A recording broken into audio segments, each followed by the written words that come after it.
Have you ever been praying boldly in faith, but it feels like God isn't answering you?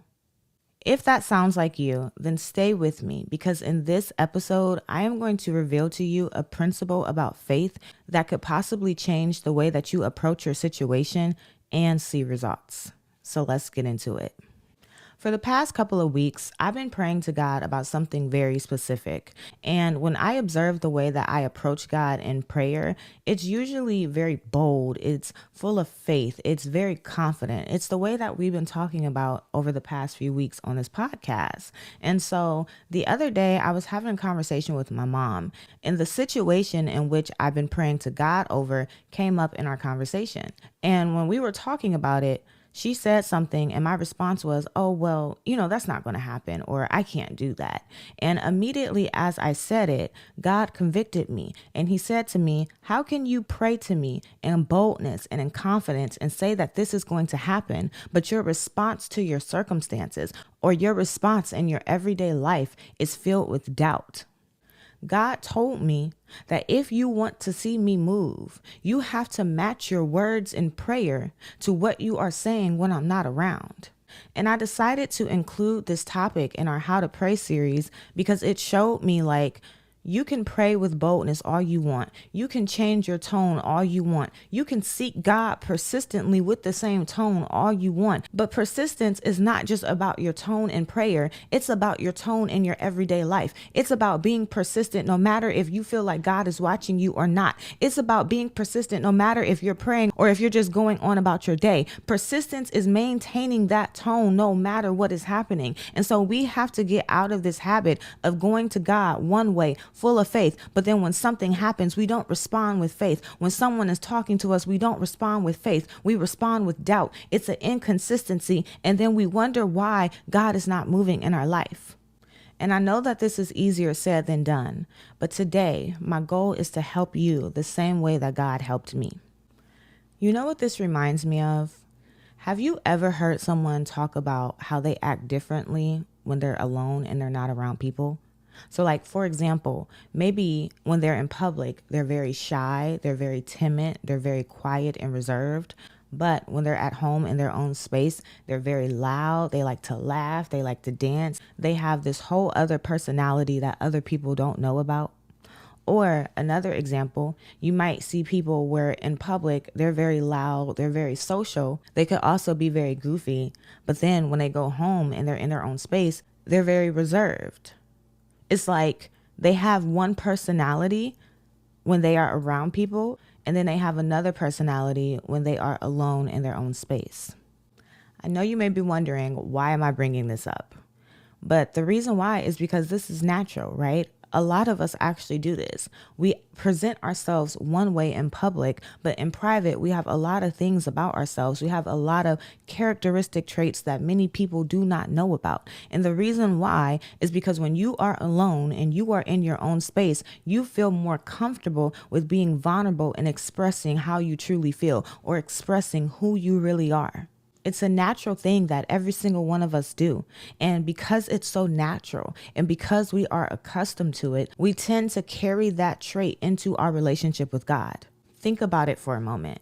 In your relationship with God, that is very private. It is very intimate. And so you feel more comfortable expressing yourself the way that you feel like you should express yourself. You don't have to worry about people listening in. You don't have to worry about people judging you. You don't have to worry about your obstacles. You can speak boldly. You can speak with confidence. You can be vulnerable with him. You can share things that you may be ashamed of. You can dream big. You can talk about things you want to see that your whole family told you would never happen or is not possible for you. You can be your true self because you have that comfortability with God.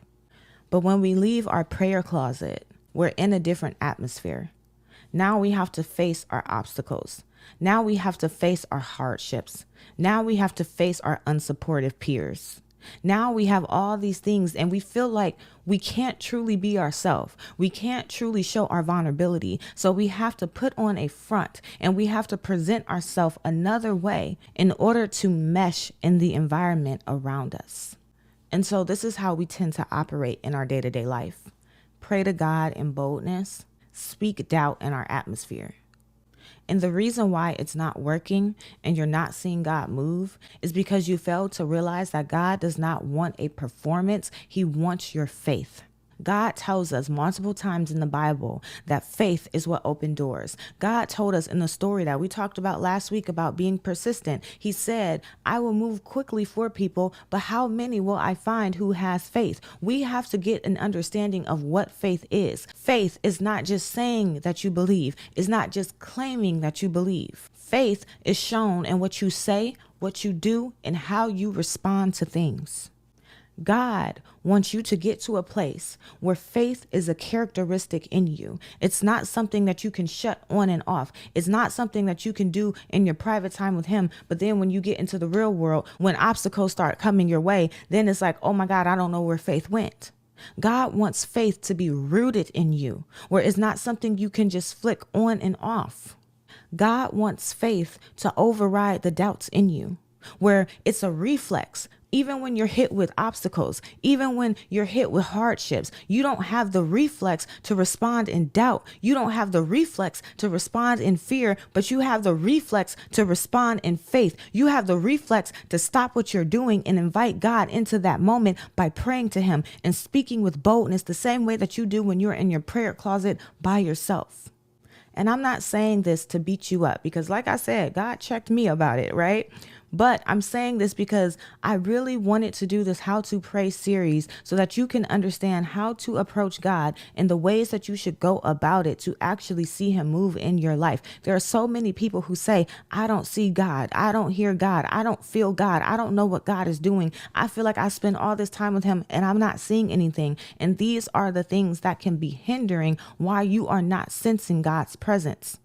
I feel like so many of us have not realized what real faith looks like. So many of us have not realized what real belief looks like.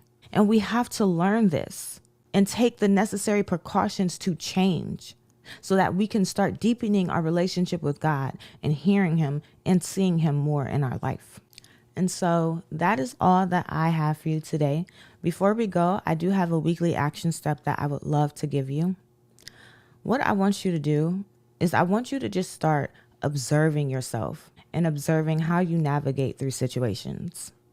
The next time that you have an obstacle or a hardship or a setback, I want you to observe your initial response to that situation. Do you approach that situation the same way that you approach God in prayer? Do you come boldly and saying everything is going to work out and I'm going to make it through? Or do you respond with doubt? Do you respond with fear? Do you respond in ways that contradict everything that you said to God when you were seeking him? How do you respond to your situations? Even opportunities. Let's say that you've been praying to God and you've been asking him, God, bless me with an opportunity. And then you get one and then you say, I can't do that. Someone like me can't have that. I'm not good enough for that. I'm not ready for that. Is your response contradictory to what you are saying to God in prayer? I need you to observe yourself because a lot of us don't do this intentionally. We don't intentionally contradict ourselves. We don't even realize that we're doing it when we're responding to our situation. I didn't realize it until God convicted me and showed me, hey, that's wrong. And so I need you to observe yourself and observe how you are responding to things and then make the necessary adjustments to match your response to your circumstances to what you are saying to God in prayer. But that is all that I have for you today. If you enjoyed this episode, make sure that you subscribe so that you get a notification the next time an episode is released. Also, leave a review and let me know how you enjoyed the show. And if you have anything that you've been struggling with when it comes to praying to God, leave a comment and let me know. And maybe we can do an episode to help you with that in that area. But that is all that I have for you today. And I will see you next week.